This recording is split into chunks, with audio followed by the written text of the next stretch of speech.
السلام عليكم ورحمة الله وبركاته. نحمده ونصلي على رسوله الكريم أما بعد.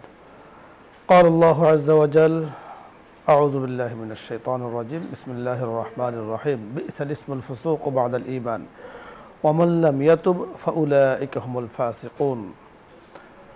صدق الله المولانا العظيم وصدق رسوله النبي الكريم. সুপ্রিয় দর্শক মণ্ডলী, আল্লাহ রাব্বি করিম আমাদেরকে আমাদের হায়াতকে বরকতময় করেছেন এবং মুসলমানদের নামের মধ্যে আল্লাহ তাআলা যথেষ্ট বরকত রেখেছেন। তাই আমরা রাসূল আকরাম সাল্লাল্লাহু আলাইহি সাল্লামের নামকে যুক্ত করে আমরা নাম রাখি মোহাম্মদ অমুক, মোহাম্মদ আব্দুস সালাম, মোহাম্মদ আব্দুল করিম, এভাবে আমরা নাম রেখে থাকি। তো এই যে নামের বরকত রয়েছে, ততক্ষণ পর্যন্ত যখন নামটাকে সুন্দরভাবে ডাকা হয়। আল্লাহ তাআলা পবিত্র কোরআনে কারিমেও আল্লাহ তাআলা হুকুম করেছেন যে তোমরা নামকে বিকৃত করে ডাকো না, কারণ নামকে বিকৃত করে ডাকার নিন্দনীয় মন্দ পরিণাম রয়েছে। আল্লাহ তাআলা নাখুশ হয়ে যান, নারাজ হয়ে যান।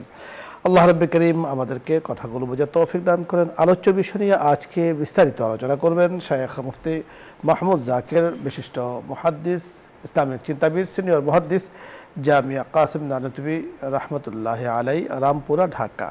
সাথে আছে আমজাদ হোসেন হাদালি। আসসালামু আলাইকুম ওয়া রাহমাতুল্লাহ। ওয়া আলাইকুম আসসালাম ওয়া রাহমাতুল্লাহ। মোহতারাম, কেমন আছেন? আলহামদুলিল্লাহ, আপনি ভালো আছেন? আলহামদুলিল্লাহ। আপনাকে আমাদের নিউজ 24-এর ইসলাম আমরার পক্ষ থেকে আজকে ধন্যবাদ জানাচ্ছি, শুকরিয়া জ্ঞাপন করছি আপনার, যে আপনি আমাদের সুন্দর আয়োজনে এসে আমাদের অনুষ্ঠানকে আপনি মানে অলঙ্কিত করেছেন। ধন্যবাদ আপনাকে। আজকে যে বিষয়টা আমরা আপনার কাছে শুনবো তা হলো নাম বিকৃতির মন্দ পরিণাম।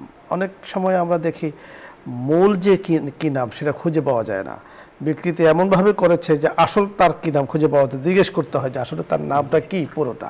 তো আসলে শরীয়তে এই সম্পর্কে কি ধমক দেওয়া আছে বা কি ভয়াবহ পরিণামের কথা উল্লেখ আছে আপনার কাছে আমরা শুনবো।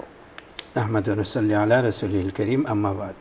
আপনি অনেক সুন্দর একটা বিষয় আমাকে আলোচনা করার সুযোগ দিয়েছেন, আপনাকে অনেক অনেক ধন্যবাদ।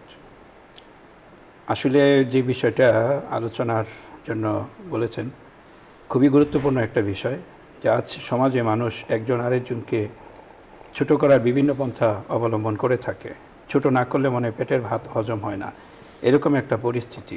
এই ছোট করার মধ্যে সবচেয়ে ঘৃণ্যতম পন্থা হলো নামকে বিকৃতকরণ। কোরআনে পাকে আল্লাহ পাক স্পষ্টত বলেছেন, ইয়া আইয়ুহাল্লাযীনা আমানু লা ইয়াসখার কওমুন মিন কওমিন আসা আইয়াকুনু খায়রাম মিনহুম। এই আয়াতের শেষে আল্লাহ তাআলা বলেছে, ওয়ালা তানাবাযু বিল আলকাব ওয়া বিইসাল ইসমুল ফুসুক বা'দাল ঈমান। কত সুন্দর চমৎকারভাবে আল্লাহ তাআলা এখানে বিশদভাবে আলোচনা করেছেন যে এক সম্প্রদায় আরেক সম্প্রদায়কে যেন তাচ্ছিল্য না করে, তুচ্ছ তাচ্ছিল্য না করে, ছোট না করে, খাটো না করে। হতে পারে যাদেরকে খাটো করা হচ্ছে তারা খাটো যারা করছে তাদের থেকে উত্তম হতে পারে। এবং নামের মধ্যে বিকৃতকরণ সম্পর্কে আল্লাহ তাআলা কঠিনভাবে বলেছেন যে ঈমান গ্রহণ করার পর এটা খুবই জঘন্য একটা অন্যায়, অপরাধ গর্হিত কাজ। একজন মুসলমান সে আরেকজন মুসলমানের নামকে বিকৃত করবে, এটা কত বড় একটা জঘন্য মন মানসিকতা, কত নোংরা মন মানসিকতার পরিচয়। এই যে ছোট করা হয়, নামকে তাচ্ছিল্য করা হয়, নামে ছোট করা হয়, তার উদ্দেশ্যটা কি?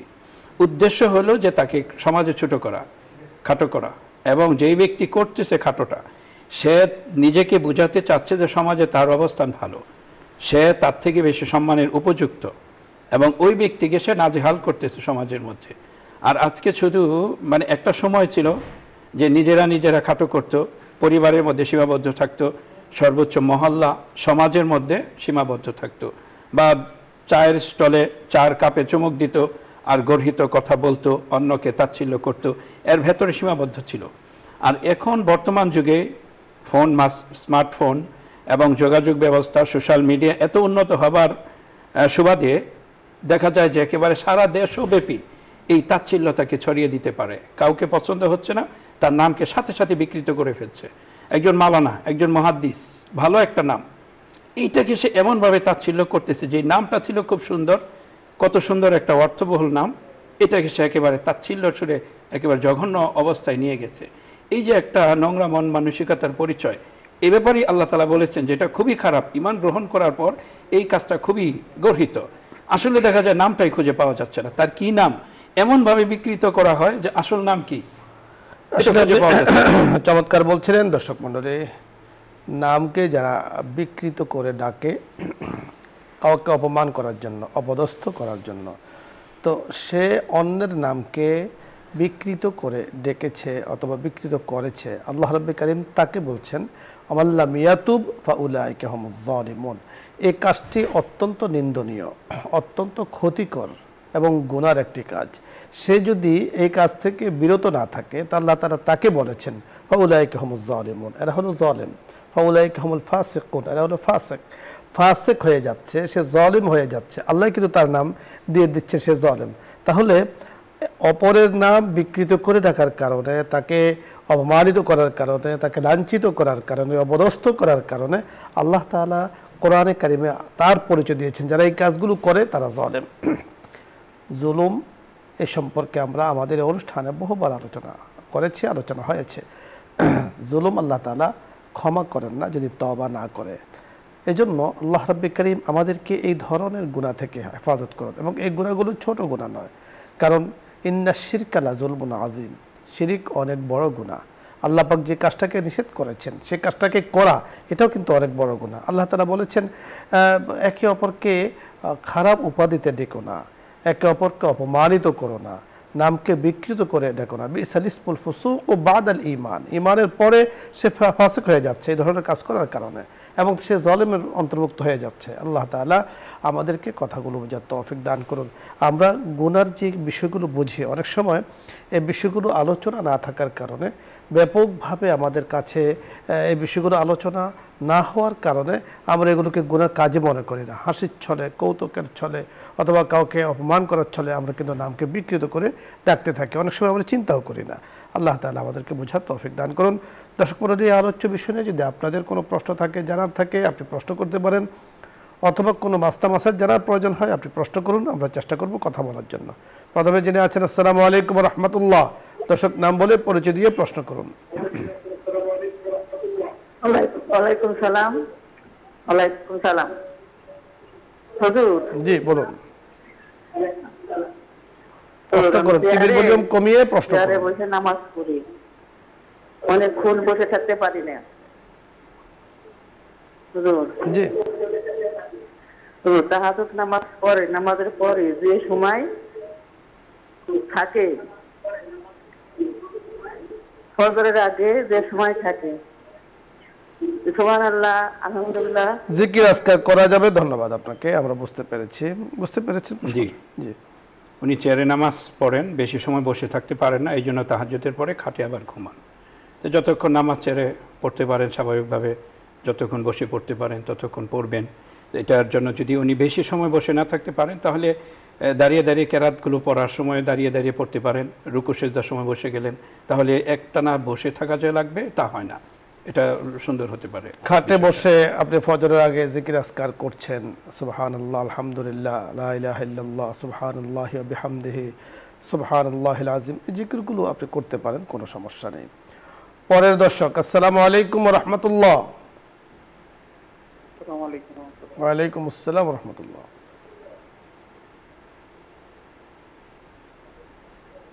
জি দর্শক, প্রশ্ন করুন। সম্ভবত আপনি কানেকশন পাচ্ছেন না। এরপরে দর্শক, ওয়ালাইকুম আসসালাম। আমি মামুন রেজা বলছি। আমার 5টি প্রশ্ন। জি, এক নম্বর হলো যে শত্রুর মুখ বন্ধ করার জন্য আমরা কি কি দোয়া এবং আমল করব, আর দৈনন্দিন জীবনে আমরা যদি কোনো জটিল কাজে আটকে যাই তাহলে সহজ হওয়ার জন্য কি কি দোয়া বা আমল করব, আর রিজিক, রুজি, হায়াতে বারাকা এবং সম্পদের বারাকার জন্য আমরা কি করতে পারি, আর হলো যে শিরক থেকে বাঁচার জন্য আমরা সবসময় কি দোয়া করব, আর ছোট দরুদ হিসাবে, সহিহ সুন্নাত দরুদ হিসাবে আমরা সবসময় পাঠ করার জন্য কি কি করব। ধন্যবাদ আপনাকে। ওয়ালাইকুম আসসালাম ওয়া রাহমাতুল্লাহ। 5টি প্রশ্ন করেছেন, বড় চমৎকার, ছোট ছোট প্রশ্ন, আসলে খুবই গুরুত্বপূর্ণ প্রশ্ন করেছেন। মোহতারাম, প্রথমত যে প্রশ্নটি উনি জানতে চেয়েছেন যে শত্রু মুখ বন্ধ রাখার জন্য শরীয়তে কোনো দোয়া আছে কিনা অথবা কোনো আমল আছে কিনা। চমৎকার একটা হাদিস, নবী আলাইহিস সালাম বলেছেন, সিলমান কাতাক ওয়াফু আম্মান জালামাক ওয়া আহসিন ইলা মান আসা ইলাইক। যে সাথে সিলমান কাতাক, যে তোমার সাথে সম্পর্ক ছিন্ন করতে চায় তার সাথে তুমি সম্পর্ক গড়ে তোলো। আফু আম্মান জালামা, যে তোমার প্রতি অন্যায় করে তাকে ক্ষমা করো, ও আহসিন ইলামান আসাইক, যে তোমার সাথে দুর্ব্যবহার করে তাকে তুমি এহসান করো।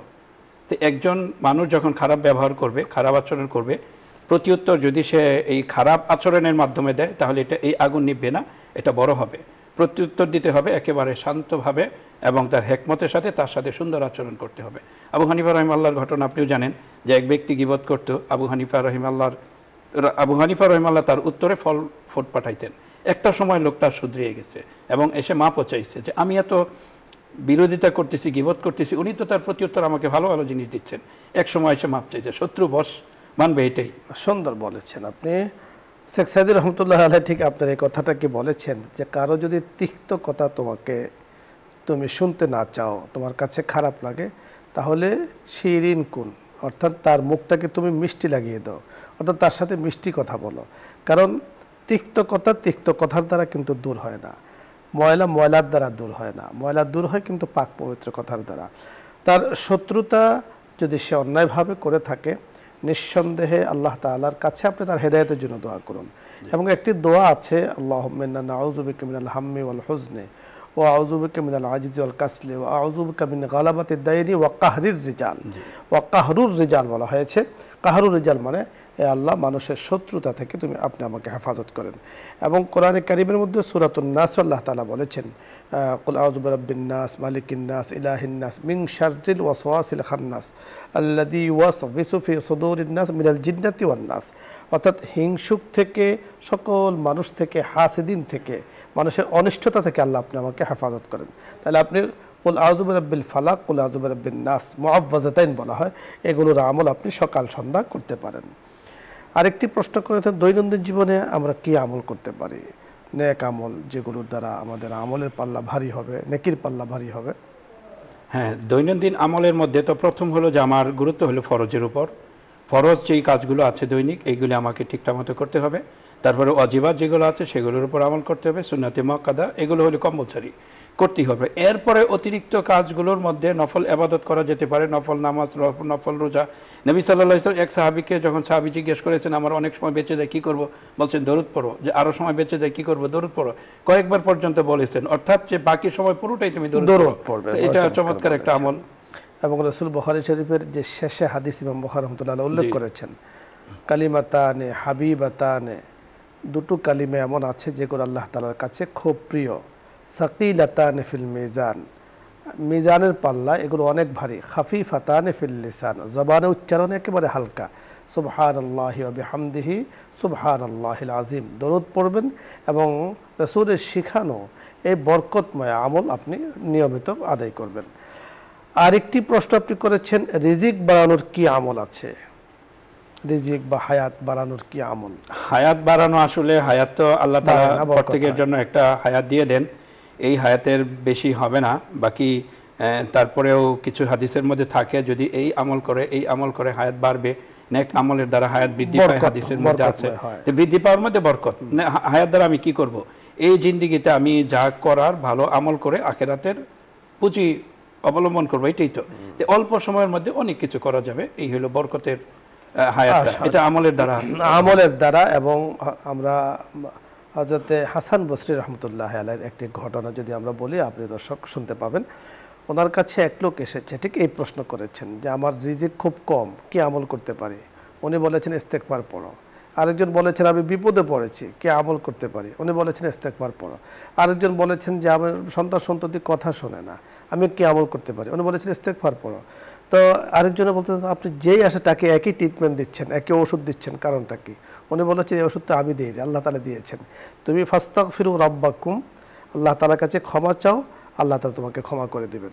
পুরস্কার কি দিবেন? ইউরসিলিস সামাআ আলাইকুম মিদরারা ওয়া ইয়ামদিদুকুম বিআমওয়ালিন ওয়া বানিনা ওয়া ইয়াজআল লাকুম জান্নাতি ওয়া ইয়াজআল লাকুম আনহারা। তো আল্লাহ তাআলা তো পুরস্কার বলে দিয়েছেন যে আল্লাহ তাআলা সন্তান দিবেন, রিজিকে বরকত দিবেন, এবং বরকত কেমন? মুষলধারে বৃষ্টির মতো, এর থেকে আরও দ্রুত বরকত আল্লাহ তাআলা দান করবেন এবং জান্নাতে জায়গা করে দিবেন। তাহলে রিজিক বাড়ানোর প্রধানতম যে আমল তা হলো ইস্তেগফার পড়া। বেশি বেশি আপনি ইস্তেগফার পড়তে থাকুন।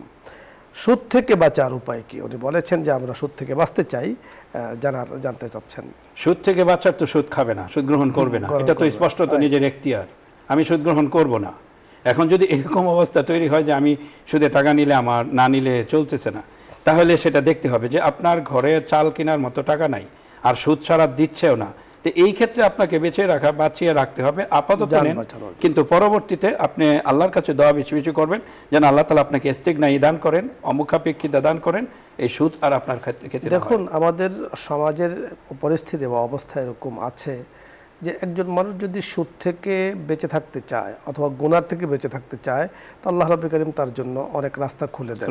ওয়াল্লাযীনা জাহাদু ফীনা লানাহদিয়ান্নাহুম সুবুলানা, আল্লাহ তাআলা কিন্তু বলে দিয়েছেন, যিনি নেকের উপরে থাকবেন, সতের উপরে থাকবেন, চেষ্টা করছেন, হাত দ্বারা বাহু বলে কাজ করে যাচ্ছেন, তো আল্লাহ তাআলা তাকে মানে ভিক্ষাবৃত্তি থেকে আল্লাহ তাআলা তাকে হেফাজত করছেন, অন্যায় অশ্লীল থেকে হেফাজত করছেন, গুনার কাছ থেকে হেফাজত করছেন।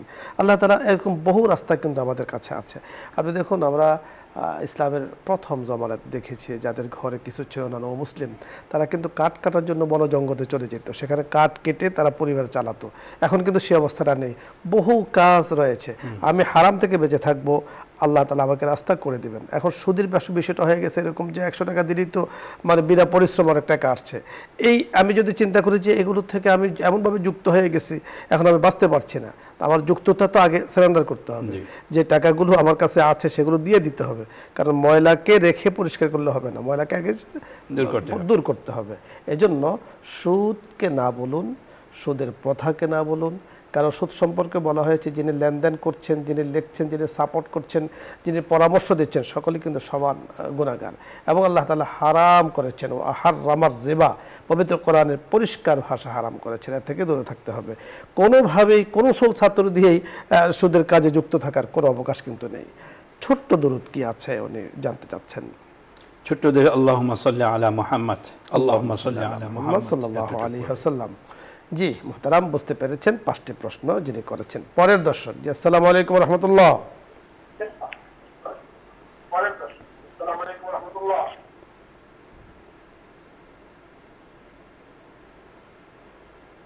দর্শক শুনতে পেয়েছেন, প্রশ্ন করুন।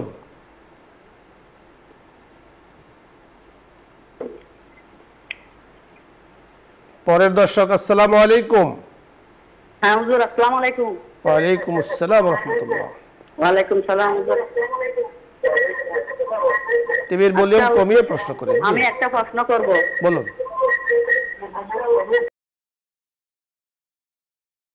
আমি যে স্বপ্ন দেখেছি যে একটা এই বিছনার উপর আমি বিছনা যাচ্ছি, একটা কোরআন শরীফ মানে চাদরের সাথে নিচে পড়ে গেছে। জি আমরা বুঝতে পেরেছি, ধন্যবাদ আপনাকে। আমরা আসলে স্বপ্নের ব্যাখ্যা নিয়ে আমাদের এখানে কথা বলি না। আপনি স্বপ্ন দেখেছেন, তারপরও জানতে চেয়েছেন যে কোরআনে কারীম বিছানা ছিল, নিচে পড়ে গিয়েছে, সেটা স্বপ্নে দেখেছেন, ওনার জন্য কি করণীয় এখন? হ্যাঁ, ব্যক্তিভেদে স্বপ্নের তাবির আসলে ভিন্ন হয়। এভাবে সুনির্দিষ্ট না হলে এভাবে আমরা তাবির করতে পারি না। তারপরও যেহেতু স্বপ্নটা দেখেছেন একটু খারাপ, এটার জন্য ইস্তেগফার করবেন, ইস্তেগফার পড়বেন, দান সদকা করবেন এবং নিজের আমলের পরিমাণ বাড়িয়ে দিবেন। আমলের ত্রুটি কোন জায়গায় আছে এটা খুঁজে দেখবেন। সেটাও কিন্তু মানে একটা ইঙ্গিত বহন হতে পারে সেখানে, যে এই জন্য নিজের কোন জায়গায় ত্রুটি, ফরজ আদায় করতে, নামাজে, দান ও সদকায় অথবা কোনো জায়গাতে ত্রুটি আছে কিনা সেটা আপনি বের করে চিন্তা করে সেটাকে দূর করবেন। এই আমলের ত্রুটি যাতে না হয় এদিকে খুব খেয়াল রাখতে হবে। পরের দর্শক, আসসালামু আলাইকুম ওয়া রাহমাতুল্লাহ। আসসালামু আলাইকুম হুজুর। ওয়ালাইকুম আসসালাম। জি ওয়ালাইকুম আসসালাম হুজুর, আমার একটা প্রশ্ন। বলুন। প্রশ্নটা হলো যে অনেকে বলে যে লা ইলাহা ইল্লাল্লাহ মুহাম্মাদুর রাসূলুল্লাহ দোয়াটা বেশি বেশি করবে, অনেকে বলে ইস্তেগফার করবে, অনেকে বলে আল্লাহুম্মা আজরিনা মিনান নার এটা করবে, আমরা অনেক হুজুর বলে আল্লাহুম্মা ইন্নাকা সাবিকাল জান্নাত। আসলে হুজুর সব ধন্যবাদ। আমরা যে যতটুকু বুঝতে পেরেছি, লা ইলাহা ইল্লাল্লাহু মুহাম্মাদুর রাসূলুল্লাহ সাল্লাল্লাহু আলাইহি ওয়াসাল্লাম, এটা কালিমায়ে তাওহীদ বা কালিমায়ে তাইয়্যিবা, অত্যন্ত বরকতময় ওজনী এক জিকির। বলা হয়েছে দুনিয়া আকাশ জমিন যা আছে সকল কিছুকে এক পাল্লা রাখা হলো, এই কালিমার ওজন কিন্তু তার থেকে অনেক বেশি ভারী হবে। তো এই জন্য কেউ যদি বলে থাকেন যে আপনি এই জিকির করুন, ঠিক আছে। আবার অনেকে দুরূদ শরীফের কথা বলেন, সেটাও ঠিক আছে। অনেকে বলেছেন আল্লাহুম্মা ইন্না নাসআলুকাল জান্নাতাল ফিরদাউস ওয়া নাউযু বিকা মিনান নার, এটাও ঠিক আছে। সহিহ হাদিসে এই কথাগুলো কিন্তু আছে। আশা করছি আপনি বুঝতে পেরেছেন। মোহতারাম, ধন্যবাদ আপনাকে। দর্শক মণ্ডলী, আপনাদের সকলকে ধন্যবাদ জানাচ্ছি। আজকের সুন্দর আয়োজনে আপনারা শরীক হয়েছেন। আজকের অনেক গুরুত্বপূর্ণ প্রশ্ন আমাদের কাছে এসেছে। আমাদের সময়ে অনুপাতে আমরা চেষ্টা করেছি সংক্ষিপ্তভাবে আপনাদেরকে একটা ধারণা দেওয়ার জন্য। যে বিষয়গুলো আলোচনা হয়েছে আরও বোঝার জন্য বিশদ মোতালা অর্থাৎ পড়াশোনার মাধ্যমেও কিন্তু এই বিষয়গুলো পরিষ্কারভাবে জানা যাবে, দলিল ভিত্তিক আমরা জানতে পারবো। তারপরেও এগুলো থেকে আমরা দূরে থাকব। বিশেষ করে সুদের যে বিষয়গুলো আছে এগুলোর থেকে আমাদের দূরে থাকতে হবে।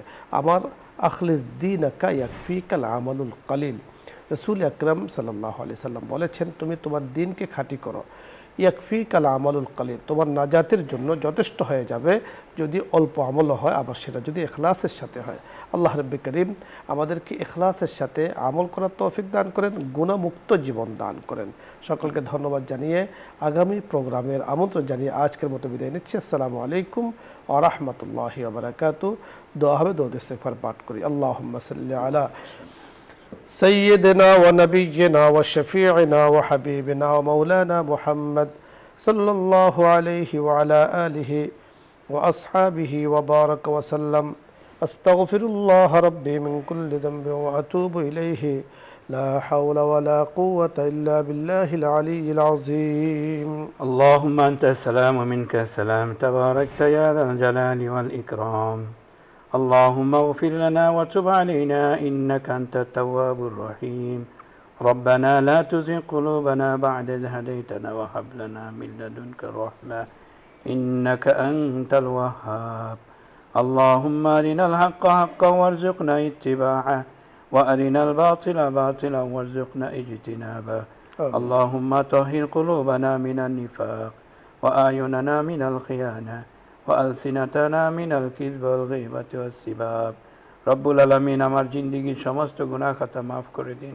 আমিন। যত গুনাহ আমরা করেছি রব্বুল আলামিন, আপনি গফফার, আপনি রহমান, আপনি করিম, আপনি রাহিম, এইসব নামের উসিলা আমাদের জিন্দেগীর সমস্ত গুনাহ খাতা মাফ করে দিন। আমিন। রব্বুল আলামিন নিউজ 24 এই ইসলাম ও আমরা প্রোগ্রামটাকে আপনি কবুল আর মঞ্জুর করে নিন। আমিন। সারা দেশব্যাপী বিশ্বের মধ্যে যারা যেখান থেকে দেখে প্রোগ্রামটাকে রব্বুল আলামিন আপনি সকলকে সিহত আফিয়াত দান করুন এবং প্রত্যেককে আপনি দিনের জন্য কবুল করুন। রব্বুল আলামিন টুকটাক যাই আলোচনা আমরা করি, দিনের আলোচনা করি, কোরআন হাদিস থেকে আলোচনা করবার চেষ্টা করি, রব্বুল আলামিন তার ভুল ত্রুটি আপনি মাফ করে দেন এবং প্রত্যেককে তার হেদায়েতের নূর আপনি দান করুন। রব্বুল আলামিন বসুন্ধরা গ্রুপের এত সুন্দর আয়োজনকে আপনি কবুল আর মঞ্জুর করুন। বসুন্ধরা গ্রুপের সকলকে চেয়ারম্যান এমডি সহ রব্বুল আলামিন সকলকে আপনি সিহত আফিয়াত দান করুন, সুস্বাস্থ্য দান করুন। রব্বুল আলামিন আমাদের জিন্দেগিতে অনেক আমরা গুনার দিকে যদি তাকাই, গুনাহ ছাড়া আর কিচ্ছুই দেখি না। রব্বে করিম আমাদেরকে আপনি মাফ করে দিন, আপনি আমাদেরকে মাফ করে দিন। ইমান ও আমলি মৃত্যু নসিব করিন। সুবহান রাব্বিকা রব্বিল ইজ্জাতি আম্মা ইয়াসিফুন ওয়া সালামুন আলাল মুরসালিন আলহামদুলিল্লাহ। বিরহমাতিকা ইয়া আরহামার রাহিমিন।